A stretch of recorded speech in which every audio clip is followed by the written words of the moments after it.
If you really want to kill the most things, be a vegan. Do you know vegans kill more animals than meat eaters? How does that even make sense, Cam? For the average soybean field, or an average field growing anything, they need to kill all the mice and all the birds and all the ravens and all that stuff just to harvest the plants. If you really want to save animals, your best bet is going to be an animal-based diet. Hold up. Hear me out. An animal-based diet is centered around pasture-raised animal products. These animals do not suffer. In fact, they kind of live a dope life. Does being vegan kill more animals? Share this video with anyone saying that a vegan lifestyle causes more cruelty. Where did this argument originate from? I guess if we were to ask people for any references making this claim, they wouldn't actually be able to cite just one. But I found the study that this argument is actually based upon. It's this study right here called Field Deaths in Plant Agricultures, in which the authors try to actually raise more awareness to the crop deaths that can occur while we actually produce plants. And the calculation they use is actually over-exaggerated. Don't look at me making this statement. I'm not the one making this statement. The authors are making this statement in the same study. They even said that 7.3 billion of death is way out of proportion. If you think about it from a logical standpoint, do you really think that a mice, a snake and a bird just waits for the death to be plowed over? I don't think so. Most of them would just run away.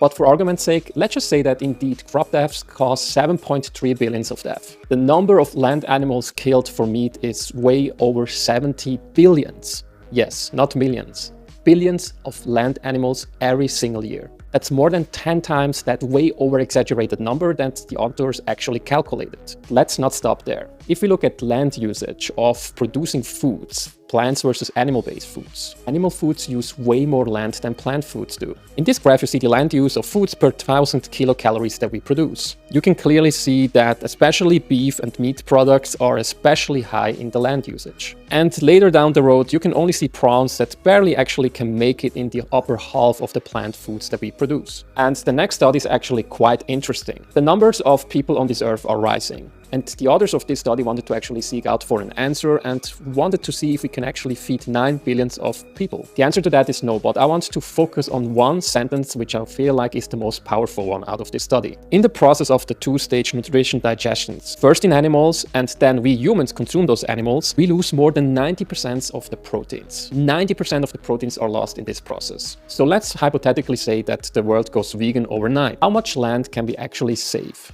Currently, we are using 4.1 billion of hectares of land. If the world went vegan overnight, we could reduce that number to 1 billion of hectares. By the way, this isn't new data. I even found an article from 1997, in which a Cornell ecologist actually already showcased this data. If all the grain currently fed to livestock in the United States were consumed directly by people, the number of people we could feed would be nearly 800 million. And that was back in 1997. We could even feed more people nowadays. Speaking of plant produced, in one of those clips that I actually played earlier, someone mentioned soy. The statistics on soy production will clearly show you why meat is so detrimental for our environment. 70% of all the soy produced gets fed to livestock. 70%. And just 7% is made for human consumption. And speaking of our world in data, another great argument to opt for plant production is the following. Livestock takes up nearly 80% of agricultural land, but only provides 20% of the calories. Does this sound sustainable to you? And this is exactly how Animal Visuals came up with the following statistics.